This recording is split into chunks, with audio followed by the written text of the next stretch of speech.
যে কোনো মূল্যে গণতান্ত্রিক প্রক্রিয়া চালু করার আহ্বান জানিয়েছেন বিএনপি চেয়ারম্যান তারেক রহমান। এক্ষেত্রে মতপার্থক্য ভুলে সবাইকে একযোগে কাজ করার তাগিদ দিয়ে তিনি বলেছেন, হিংসা প্রতিশোধের পরিণতি কি হতে পারে সেটা আমরা দেখেছি ২৪-এর ৫ই আগস্ট। মতপার্থক্য যাতে মতবিভেদ না হয়ে যায়, বিভেদের কারণ না হয়, সবাই মিলে সেই লক্ষ্যে কাজ করতে হবে। তারেক রহমান আরও বলেন, সামনে আমাদের অনেক কঠিন চ্যালেঞ্জ আছে, আমাদের মধ্যে বিভিন্ন মতপার্থক্য আছে। এসব মতপার্থক্য নিয়ে যেন আলোচনা হয়, সে বিষয়ে রাজনৈতিক দলসহ সবাইকে আহ্বান জানান তিনি। সবাইকে স্বাগত জানাচ্ছি। আর কাবেল নিবেদিত দেশ সন্ধ্যায় আমি সোনিয়া হক আপনাদের সাথে আছি। আজকে আলোচনার বিষয় রেখেছি নির্বাচনের প্রার্থী ও ভোটারদের দায়বদ্ধতা, এবং বিষয়টি নিয়ে কথা বলতে ঠিক এই মুহূর্তে আমার সাথে স্টুডিওতে যুক্ত হয়েছেন কামাল উদ্দিন সবুজ, সম্পাদক দেশ রূপান্তর। কামাল উদ্দিন সবুজ, আপনাকে স্বাগত জানাচ্ছি। যেমনটা বলছিলাম, আমরা গত কদিন ধরেই নির্বাচনে আইন শৃঙ্খলা পরিস্থিতি নিয়ে কথা বলছি, নির্বাচন কমিশনের প্রস্তুতি নিয়ে কথা বলছি, অন্তর্বর্তীকালীন সরকারের যে প্রস্তুতি আছে কিংবা তাদের যে ছোটখাটো বিভিন্ন ধরনের বিচ্যুতি আছে সে বিষয়গুলো নিয়ে কথা বলছিলাম। কিন্তু নির্বাচনের যারা আসলে মূল দুটি দল, মানে মূল দুটি অংশ, অর্থাৎ প্রার্থী এবং ভোটার, তাদের যে নির্বাচনের প্রতি, একটা সুষ্ঠু নির্বাচনের প্রতি দায়বদ্ধতা, সেটির কথাও কিন্তু আমাদের আলোচনায় আনতে হবে। শুরুতেই যদি আমি জানতে চাই যে প্রার্থীদের দায়বদ্ধতা এবং ভোটারদের দায়বদ্ধতা, মানে আপনার আমার দায়বদ্ধতা, এই জায়গাটা, এই মানে দুভাগে যদি বিভক্ত করে আমি আলোচনা শুরু করতে চাই। নির্বাচনে প্রার্থী যারা অংশগ্রহণ করছেন বা ভোটে অংশ নিচ্ছেন, তারা প্রতি ৫ বছর অন্তর অন্তর গিয়ে ভোটারদের দ্বারে দ্বারে গিয়ে ভোট চান। যদিও এর আগের প্রেক্ষাপটটা আলাদা ছিল, কিন্তু এবারের নির্বাচনে তো সেটাই হতে যাচ্ছে। তো সেক্ষেত্রে আসলে এই যে প্রার্থীদের দায়বদ্ধতার জায়গাটা থেকে তাদের আসলে দায়িত্বগুলো কি, আপনার কাছে যদি শুরুতেই জানতে চাই, নির্বাচনের প্রার্থীদের দায়বদ্ধতা। ধন্যবাদ। প্রথম কথা হচ্ছে যে আপনি শুরুই করেছেন আপনি বিএনপির যে চেয়ারপারসন তারেক রহমান সাহেবের কয়েকটি বাক্য, আজকে যে সাংবাদিকদের, সম্পাদক এবং সাংবাদিকদের সঙ্গে যেখানে ওনার শুভেচ্ছা বিনিময় হয়েছে, সেখানে আমিও গিয়েছিলাম। তো উনি বলেছেন যে যে কোনো মূল্যে গণতান্ত্রিক প্রক্রিয়া চালু রাখতে হবে, শুরু করতে হবে। এই যে কতগুলি কথা বললেন, এই কথার মধ্যে তো অনেক কথা আছে, এবং এটাকে এবং নির্বাচন নিয়ে উনি কথা বলেছেন। সামনে যে নির্বাচন, যে কথা আপনি বলছেন যে প্রার্থীদের দায়বদ্ধতা এবং ভোটারদের দায়বদ্ধতা, প্রার্থীদের অনেক দায়বদ্ধতা। আপনি মনে করেন, দেখেন, আপনারা জানি যে এটা আমরা সবসময় বলি যে গত 16, 17, 18 বছর তো কোনো নির্বাচন হয়নি। তো নতুন যে নির্বাচন হতে যাচ্ছে, যে নতুন করে যে বাংলাদেশ যে একটা অভূতপূর্ব সুযোগ পেল গণতান্ত্রিক প্রক্রিয়াকে পুনরায় চালু করার, তো সেই চালুর একটা বড় অনুষঙ্গ হচ্ছে আগামী নির্বাচনটা। তো সেই নির্বাচনে প্রার্থী যারা হয়েছেন, বিভিন্ন দলের অলরেডি প্রার্থীতা ঘোষণা হয়ে গেছে, এবং তারা এক ধরনের আনঅফিসিয়ালি কিন্তু ক্যাম্পেইনও শুরু করেছে। অফিসিয়াল ক্যাম্পেইনটা কয়েকদিন পর শুরু হবে, আমরা জানি। নির্বাচন কমিশনের কতগুলি বাধ্যবাধকতা আছে। তো সেই হিসাবে নির্বাচনে যারা প্রার্থী হন, তারা তো যখন কথা বলেন, জনসংযোগ করেন, তখন কিন্তু সুন্দর সুন্দর কথা বলেন, এবং ভোটারদেরকে তাদের ভোট নিজের পক্ষে আনার জন্য অনেক প্রতিশ্রুতিও দেন। এটা আমরা অতীতেও দেখেছি। আবার সবাই প্রতিশ্রুতি দিয়ে প্রতিশ্রুতি ভেঙে ফেলেন, তাও না। কিন্তু কথাটা হচ্ছে, এই যে একটা নতুন প্রেক্ষাপট, এই যে একটা নতুন বাংলাদেশ গড়ার যে স্বপ্ন সবাই দেখছে, বাংলাদেশের মানুষরাই তো ভোটার। আবার যারা প্রার্থী হচ্ছেন, তারাও তো বাংলাদেশের মানে আগামী দিনে নেতৃত্ব দিতে চাচ্ছেন, বাংলাদেশকে পরিচালনা করতে চাচ্ছেন। তো যারা প্রার্থী, তাদের দায়বদ্ধতাটা অনেক বেশি, কারণ তারা যে মানুষকে প্রতিশ্রুতি দিচ্ছেন, আপনাদেরকে রাস্তাঘাট করে দিব, এটা করে দেবো, সেটা আপনাদের জন্য এটা চালু করছি। এবং আপনি জানেন যে এটা নির্বাচনী ইশতেহার ঘোষণা করা হবে প্রত্যেক পার্টি থেকে, বড় বড় দলগুলি যে জোটগুলি হচ্ছে আপনি জানেন। সেটার মধ্যে আমরা দেখব ইশতেহার ঘোষণা না হওয়ার আগেও আমরা অনেক কিছু বলতে পারি। মানুষকে কি প্রতিশ্রুতি দেয় প্রার্থীরা, এগুলোই তো দেয়। মানুষের জীবন মানকে উন্নত করা, অর্থনৈতিক সমৃদ্ধির কথা বলেন, এটা বলেন, সেটা বলেন, এই তো। কিন্তু প্রশ্নটা হচ্ছে, এই যে 5 বছর, যদিও আমরা এর আগে দেখেছি নির্বাচনের তো কোনো, ওই আপনি যেটা বললেন, 5 বছর পর পর মানুষ একটা সুযোগ পায়। গত 15-16 বছর পরে মানুষ এই সুযোগ পায় নাই। তাহলে এই যে নতুন নির্বাচনটা হচ্ছে নতুন প্রেক্ষাপটে, মানুষ আকাঙ্ক্ষাও বেশি, আকাঙ্ক্ষাও বেশি। কিন্তু আমার কথাটা হচ্ছে, এই যে প্রার্থীরা যে প্রতিশ্রুতি দিবেন, এই প্রতিশ্রুতি দেওয়ার পর যে নির্বাচনটা হবে তারা তো কেউ নির্বাচিত, একজন নির্বাচিত তো হয়ে যাবেন। তো তাহলে যিনি নির্বাচিত হবেন তিনি যে নির্বাচনটা যে প্রতিশ্রুতিগুলি দিয়েছিলেন সেই প্রতিশ্রুতিগুলো কতটুকু বাস্তবায়ন করবেন সেটা তো তাহলে 5টা বছর অপেক্ষা করতে হবে। কিন্তু আমার কথা হচ্ছে এখানে একটা এই দায়বদ্ধতা জনগণ তাহলে কিভাবে অ্যাকাউন্ট, উনি পার্লামেন্টে এসে অনেক কথা বলবেন, অনেক উন্নয়ন কাজও হয়তো সেখানে হবে, অনেক কিছু হবে, আবার অনেক কিছু হবেও না। আবার আমার কথাটা হচ্ছে তাহলে জনগণ এই যে 5 বছর কি তাহলে কি এই 5টা বছর তাদেরকে অপেক্ষা করতে হবে? 5 বছর পরে কি তাদের হিসাব নিকাশ হবে যে যাকে আমরা নির্বাচিত করলাম তার কাছ থেকে আমরা এই এলাকা এই অঞ্চলের বা এই কনস্টিটিউন্সির লোকজন কি পেলো কি পেলো না, আবার তাকে কাট করা মানে মানে আপনার অ্যাকাউন্টেবল করা। আমার মনে হয় 5 বছর পর্যন্ত ওয়েট করে সেই দায়বদ্ধতার বা তাকে যে যিনি নির্বাচিত হবেন তাকে মনে করেন তাকে মানে ইয়ে করা কি বলে তাকে অ্যাকাউন্টেবল করা, সেটা তো আছে। কিন্তু আমি মনে করি সবসময় অ্যাকাউন্টেবল করার একটা সিস্টেম থাকা উচিত, জনগণের পার্টিসিপেশন। আমরা তো তাহলে জনগণের কথা বলি সবাই, তাহলে সেটা কিভাবে সম্ভব? নতুন কিছু জিনিস উদ্ভাবনও করতে পারেন।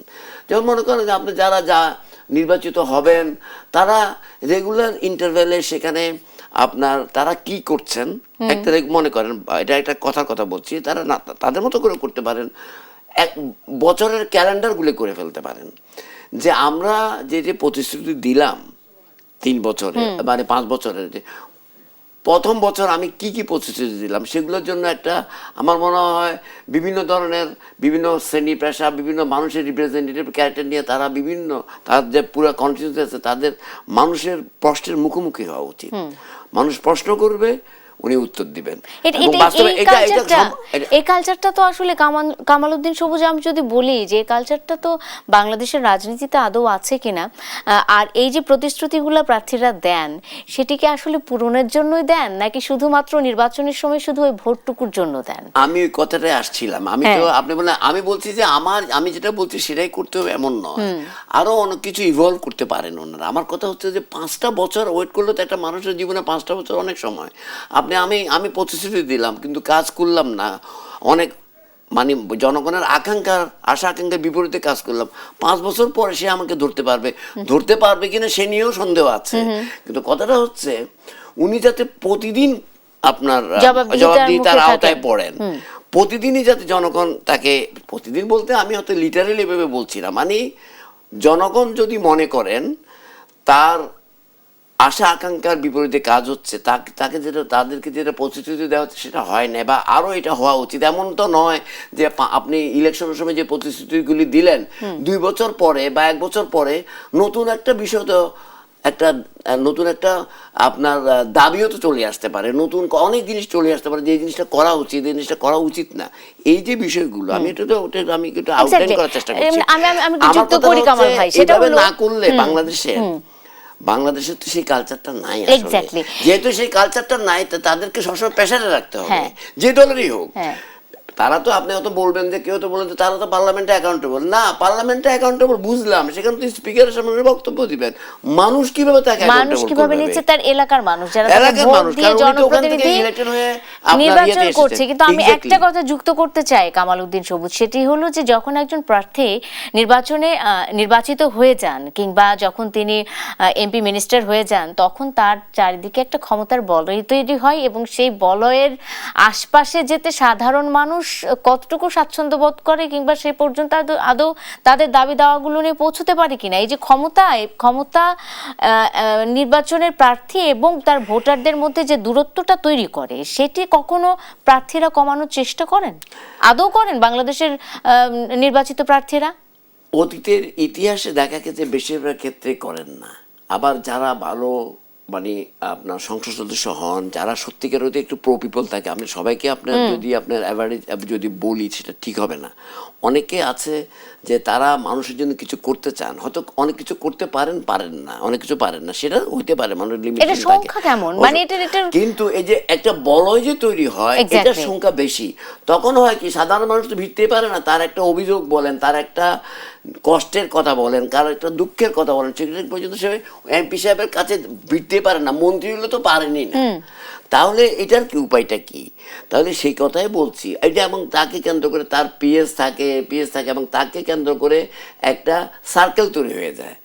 এই সার্কেলটাকে যেভাবে কর্ডন করে রাখা হয়, উনি তখন আর মানুষের মধ্যে মিশতে পারেন না, এবং মানুষের জনগণের যে উনি কি করছেন, জনগণের দাবি কি করা উচিত, দূরত্বতা তৈরি হতে অনেকে এটা কেয়ারই করেন না, মনে করছে 5 বছর আমরা পরে দেখা যাবে, এইভাবে হবে না। আমাদের এই যে এত 16 বছর যে আমরা যে আক্রান্ত হলাম, 16 বছর যে আমরা সংগ্রাম করলাম গণতন্ত্রের কথা তো বলে, গণতন্ত্রের কথা তো বলে, শুধু জনগণের কথাই বলে, জনগণের সকল ক্ষমতার উৎস জনগণই, কিন্তু জনগণ তো আসলে রাজনৈতিক চর্চার জনগণ তো 3 কোটি লোকের একজন প্রতিনিধি হয়ে যায়। এখন আমি এটা সিস্টেমটা কি ওই তো এখন, তাহলে আরো কিছু আপনার মনে করেন জনপ্রতিনিধি থাকেন, যদি চেয়ার মেম্বাররা থাকেন, আপনি জানেন মেয়ররা থাকেন, ঠিক আছে, বিভিন্ন লেয়ার। আমার কথাটা হচ্ছে এই যে আপনি যেহেতু আপনি নির্বাচনের কথা বলছেন, আমি মনে করি তাদের কাছে সরাসরি যাওয়া এবং তাদের মানে দুঃখ দুর্দশাগুলি বলা, তাদের দাবি দাওয়াগুলি বলা, কি প্রতিশ্রুতি দেওয়া হয়েছে, কোনটা পালিত, কতটুকু মানে মানে মানে করা গেছে, কতটুকু করা যায় না, এটাকে খোলাখুলি ভাবে এবং মানে একটা আদালতের মতো মনে করেন, বা একটা মানে ওপেন ফোরাম মনে করেন, হোয়াট এভার, এরকম কতগুলি সিস্টেম থাকা উচিত। তাহলে জবাবদেহি করতে হবে তাকে, জবাব দিয়ে না করলে সাধারণ যে কোনো মানুষ যাতে তাকে প্রশ্ন করতে পারে, ভাই আপনি তো অমুক সময় এই কথাটা বলেছিলেন, এটা তো এখন দেখতে পাচ্ছি না, বা এটা করেছেন, প্রশংসাও তো পাইতে পারেন উনি করে প্রশংসা, সেজন্য দরকার আছে। তাহলে যিনি জনপ্রতিনিধি হবেন বাংলাদেশের মতো দেশে, উনাকে এই হ্যাসেলগুলো নিতে হবে। আমি এটাকে হ্যাসেল মনে করি না, এই জন্য হ্যাসেল মনে করি না, বিকজ আপনি তো সেই হ্যাসেল হবে মনে করে আপনি আমি কামাল উদ্দিন সবুজ, আমি একটু আপনাকে থামিয়ে দিয়ে, একটা বিরতির সময়ও হয়েছে, আমি একটা প্রশ্ন রেখে যেতে চাই যে এই যে মানসিক প্রস্তুতি প্রার্থীদের, যে আমাকে জনগণের মুখোমুখি হতে হবে, জনগণকে জবাবদিহি আওতায় থাকতে হবে, এই ধরনের, কারণ বাংলাদেশে এবার 2026-এর যে নির্বাচন ভিন্ন প্রেক্ষাপটে হচ্ছে, এবং আমি যদি বলি যে একেবারে 18 থেকে 80 পর্যন্ত প্রত্যেকটা মানুষ রাজনীতি সচেতন, নিজের অধিকার সচেতন, সেক্ষেত্রে জবাবদিহিতার জায়গাটা তাদেরকে আগে থেকেই এনশিওর করে তারপর নির্বাচনে নামতে হবে, রাইট? আমি যদি সত্যি বলে, আমি যদি ভুল কিছু না বলে থাকি। একটা বিরতি নিয়ে ফিরে আসি, বিরতির পরে নিশ্চয়ই আমরা আরো বিস্তারিত আলোচনাতে যাব। দর্শক, আর কাবিল নিবেদিত দেশ সন্ধ্যায় একটা বিরতি নিয়ে ফিরছি, সঙ্গে থাকুন। বিরতির পর স্বাগত আরেকবার, দেখছেন আর কাবিল নিবেদিত দেশ সন্ধ্যা। আলোচনার বিষয় নির্বাচনে প্রার্থী ও ভোটারদের দায়বদ্ধতা, এবং এই বিষয়টি নিয়ে কথা বলতে আমার অতিথিরা এর মধ্যে তো আমার সাথে যুক্ত আছেন কামাল উদ্দিন সবুজ, এবং জানিয়ে রাখি এর মধ্যে আমার সাথে যুক্ত হয়েছেন তাসলিমা আক্তার, তিনি ঢাকা 12 আসনের প্রার্থী। তাসলিমা আক্তার, আপনাকেও স্বাগত জানাচ্ছি। এবং যেমনটা বলছিলাম, নির্বাচনের প্রার্থী ও ভোটারদের দায়বদ্ধতা নিয়ে আমি আজকে কথা বলছিলাম। শুরুতে যেহেতু আপনি একজন প্রার্থী এবং অতি সম্ভাবনাময় প্রার্থী, আপনাকে নিয়ে মানে আপনার কাছে যদি জানতে চাই যে একজন প্রার্থী হিসেবে তার দায়বদ্ধতাগুলো কোন জায়গা থেকে আপনি অনুভব করেন? ধন্যবাদ দেশসেবীকে আমাকে আজকে এখানে যুক্ত করবার জন্য। জনগণের কাছে দায়বদ্ধতার জায়গাটা হচ্ছে যে, যেহেতু যারা প্রার্থী হন তারা সংসদে জনগণের জন্যই আইন প্রণয়নের কাজটা করে, যেটা বাংলাদেশের নাগরিকদের মর্যাদা রক্ষা করা, নাগরিকদের সুযোগ অধিকার সমস্ত কিছু নিশ্চিত করার জন্য খুবই একটা গুরুত্বপূর্ণ কাজ। ফলে যখন জনগণ, বাংলাদেশের নাগরিকরা কোনো প্রার্থীকে বাছাই করেন, সেটা একভাবে তাদের আশা আকাঙ্ক্ষার একটা বিশ্বাসের জায়গা আসলে সেই প্রার্থীর প্রতি তাদের তৈরি হয়। ফলে সেইটাকে রক্ষা করা, জনগণের প্রতিনিধি হিসেবে সংসদে আইন প্রণয়নের ক্ষেত্রে কোনো রকম অন্য হিসাব নিকাশ না করে বাংলাদেশের স্বার্থটা আসলে কোথায় নিহিত আছে, জনগণের স্বার্থ কোথায় নিহিত আছে, সেটা দেখাটাই আমার মনে হয় যে কোনো প্রার্থীর প্রথম দায়বদ্ধতার জায়গা, এবং সবার উপরে যাতে বাংলাদেশের স্বার্থটা থাকে সেটাকে দেখা। সেটাকে দেখায়। এবং সেই সাথে আমরা যেমনটা আলোচনা করছিলাম, এর মধ্যে আমরা কথা বলেছি জনাব কামাল উদ্দিন সবুজের সাথে। তিনি বলছিলেন যে প্রতি 5 বছর অন্তর অন্তর একজন প্রার্থী জনগণের কাছে যান, ভোট চান, ভোট দিয়ে আমরা জনপ্রতিনিধি নির্বাচন করি এবং পরবর্তীতে দেখা যায় যে যে প্রতিশ্রুতিগুলো তারা দেন সেই প্রতিশ্রুতিগুলো অনুযায়ী আসলে কিছুই মানুষের ভাগ্যোন্নয়নের যে বিষয়টা সেটা আসলে হয় না।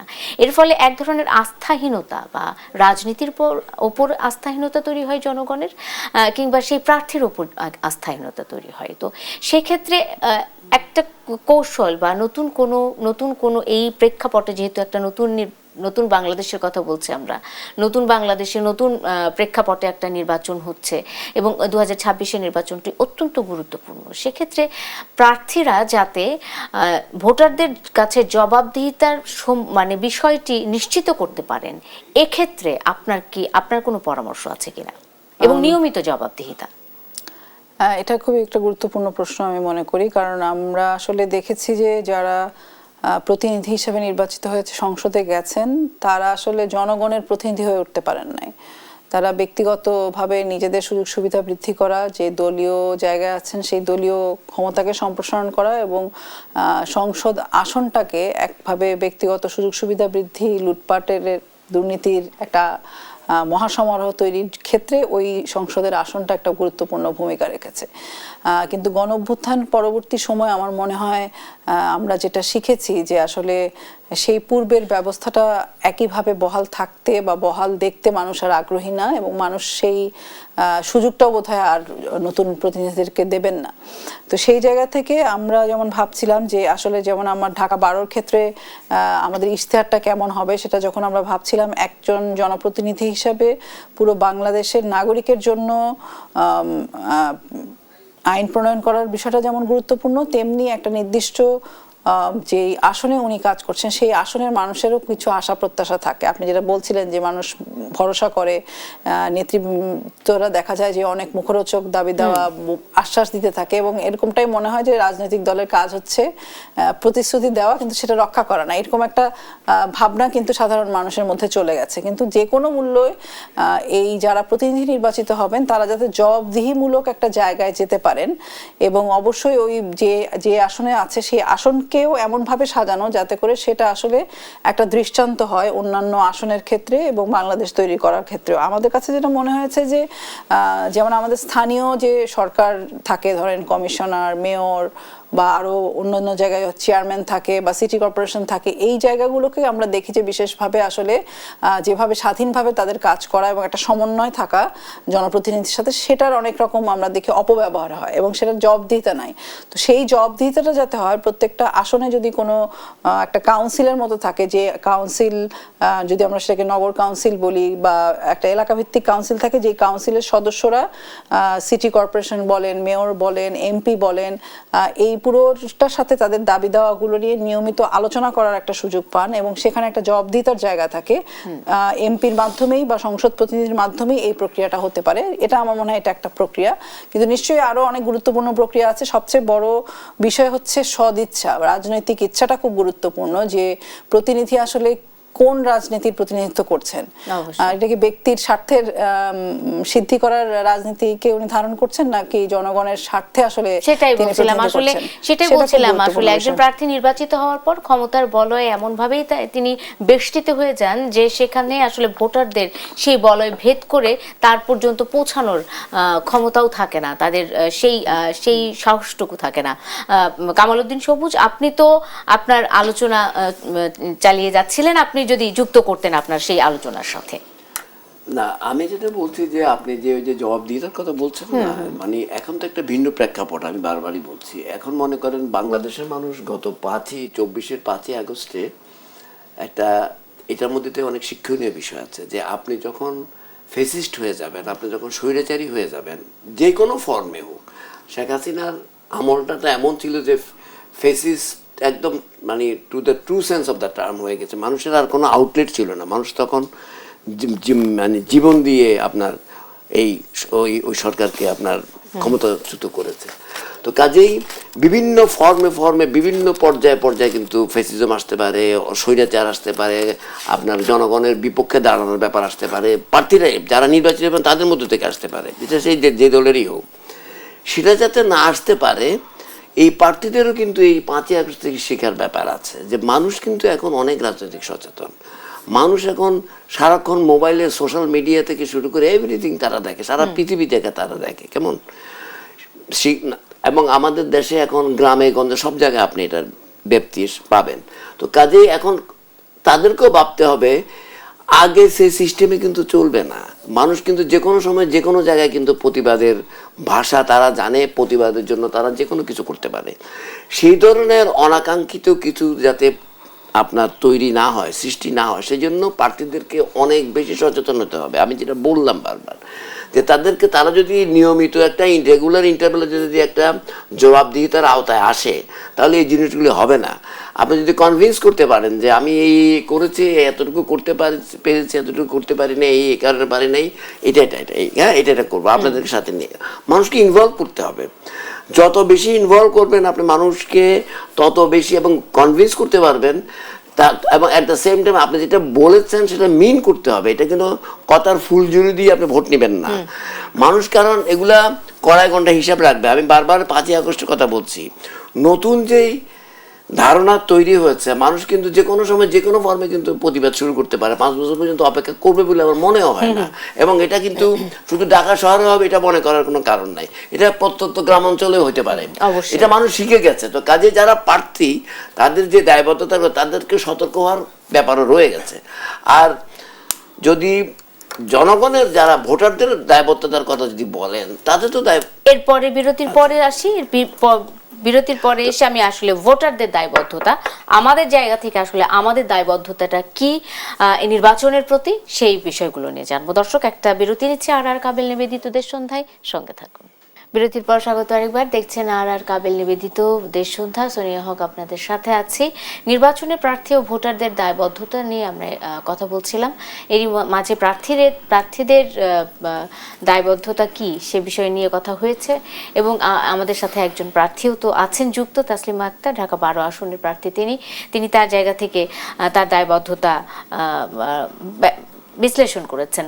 আমি আলোচনায় ফিরে যেতে চাই। কামাল উদ্দিন সবুজ, ঠিক এই অংশে যদি আমি ভোটারদের দায়বদ্ধতা, মানে আমি একজন ভোটার এবং দীর্ঘ সময় পর আমি একটা ভোট দেওয়ার অধিকার, আমার যে একটা অধিকার আছে, সেই অধিকার আমি সেই ভোটাধিকার প্রয়োগ করতে যাচ্ছি, এমনটাই আমরা প্রত্যাশা করছি 2026-এর 12 ফেব্রুয়ারি। ভোট যে আমার অধিকার এবং এর প্রতি যে আমার একটা দায়বদ্ধতা আছে, এই মানসিকতা এখনো আমাদের মধ্যে তৈরি হয়েছে কিনা? কামাল উদ্দিন সবুজ, আপনাকে দিতে শুরু করি। ধন্যবাদ। যেটা বলছিলাম যে এর আগে প্রার্থীদের দায়বদ্ধতার কথা বলেছেন, আর ভোটারদের দায়বদ্ধতাও আছে, কিন্তু ভোটারদের দায়বদ্ধতার জায়গাটার মধ্যে ওদের স্পেসটা কম। মানে এই যে মনে করেন যারা প্রার্থী তাদেরকে তো একজনকে চুজ করতে হবে, একাধিক প্রার্থী থাকবে, একজনকে চুজ করতে হবে, তাদের মন মতো করে দিবে। এখানের মধ্যে রাজনীতি আছে এবং অন্যান্য আপনার কনস্টিটিউয়েন্সি ওয়াইজ নানা ধরনের ওই এলাকা ভিত্তিক অনেক কিছু থাকে। তো সব মিলিয়ে তারা ভোট দিবে। তো ভোট দিবেন, তারা তো একটা চুজ করবেন যে মানে কাকে দিলে তাদের জন্য ভালো হবে। সেই সিদ্ধান্ত, যেটা বললাম যে আপনি যখন নির্বাচিত হয়ে যান, তখন তো ওনারা ধরাছোঁয়ার বাইরে চলে যান, তখন ওই স্পেসটা কম, মানে বললাম তখন ভোটাররা রিসিভিং এন্ডে চলে যায়। ভোটাররা তাহলে কিভাবে ধরবে তাদের আশা আকাঙ্ক্ষার প্রতিফলন ঘটানোর জন্য? যেটা আমি বারবার বলতেছিলাম যে এই ধরনের একটা অ্যাকাউন্টেবিলিটি সার্বক্ষণিকভাবে থাকা দরকার। এখানে ভোটাররা এটা জিনিস 5ই আগস্ট কিন্তু একটা জিনিস তো বললাম যে শিখিয়ে গেছে, যে ভোটাররাও তো কিন্তু, যেটা আপনি দেখেন বিএনপির চেয়ারম্যান কিন্তু আজকে বলেছেন যে প্রতিহিংসার রাজনীতি করলে আপনার 5ই আগস্ট কি করলে কি হয়, 5ই আগস্ট তার প্রমাণ।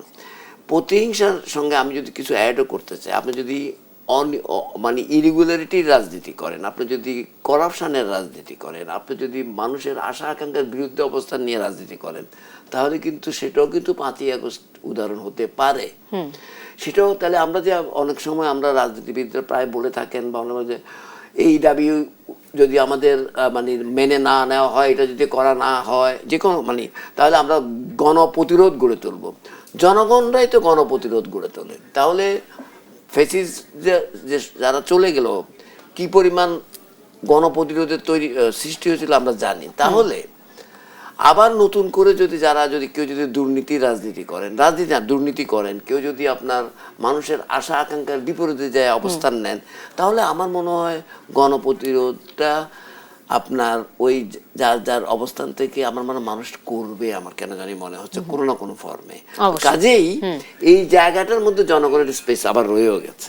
তো কাজে কারণ আপনি বারবারই আপনিও বলছেন, আমি এটা একটা নতুন একটা প্রেক্ষাপট, নতুন একটা বাংলাদেশের নতুন একটা ওয়ার্ল্ড অর্ডার। তো কাজেই সারা পৃথিবীও তো মানুষ দেখছে। অবশ্যই কাজে এই জায়গার মধ্যে আমি কামালউদ্দিন সবুজ, আপনাকে ধন্যবাদ জানাতে চাই। আমি একটু তাসলিমা আক্তার, মানে সময় স্বল্পতার কারণে আমি ধন্যবাদ জানাতে চাই। তাসলিমা আক্তার, আপনার কাছে যেতে চাই, সেটা হলো যে ভোটারদের যে দায়বদ্ধতা, আমরা অনেক সময় দেখেছি যে প্রার্থীদের মানিব্যাগ কতখানি মানে সচল আছে সেটির উপরে ডিপেন্ড করে কিন্তু অনেক সময় অনেক জায়গায় ভোট হয়ে যায়।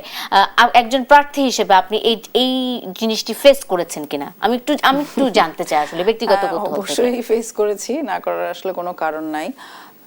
মানে আর্থিক যে এই বিষয়টা আপনি বললেন, যেমন ধরেন যে আমরা যেভাবে প্রচারণা করব বা করেছি ইতিমধ্যে, সেখানে আর্থিক সঙ্গতিটা জনগণের উপরেও ভর করে আমাদেরকে কাজ করতে হয়।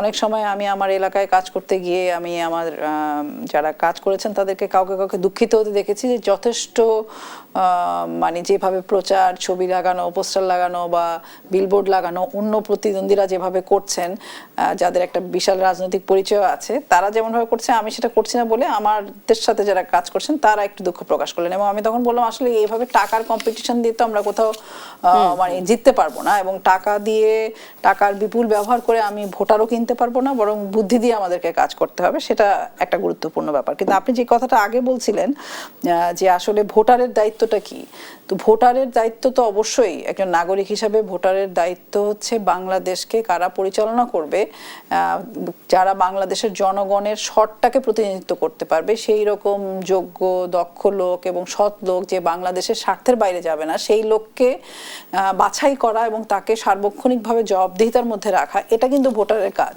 কিন্তু ভোটার কিন্তু বিগত সময়ে সেই কাজগুলো করতে পারেননি, তারা ভোটই দিতে পারেননি, ভোট কেন্দ্রে যেতে পারেননি। আমরা আশা করব 2026 আমরা এর ব্যতিক্রমে একটা ভোট দেখতে পাবো। সংস্কৃতির মধ্যে থাকতে হয়েছে, এবং আমরা দেখেছি যে যারা ক্ষমতাসীন তাদের বাইরে ভোট দেওয়ার জন্য কি কি ধরনের নির্যাতন হতে হয়েছে। নোয়াখালীতে ধর্ষণের ঘটনার মতো আমরা এই সংস্কৃতির বাইরে এখন কিন্তু মানুষ একটা নতুন বাংলাদেশ করতে চায়, যেখানে আমরা শুধু মনে করি না যে প্রার্থীর ভূমিকা আছে, এখানে ভোটারও কিন্তু বাংলাদেশের মানচিত্রটা সমান অধিকার রয়েছে। অসংখ্য ধন্যবাদ তাসলিমা আক্তার। আজকে একেবারে সময় স্বল্পতার জন্য আমাকে শেষ করতে হচ্ছে। তাসলিমা আক্তার এবং কামালউদ্দিন সবুজ দুজনকে ধন্যবাদ জানিয়ে আজকের মতো শেষ করছি। আর কাবিল নিবেদিত দেশ সন্ধ্যা সঙ্গে থাকার জন্য আপনাদেরও ধন্যবাদ।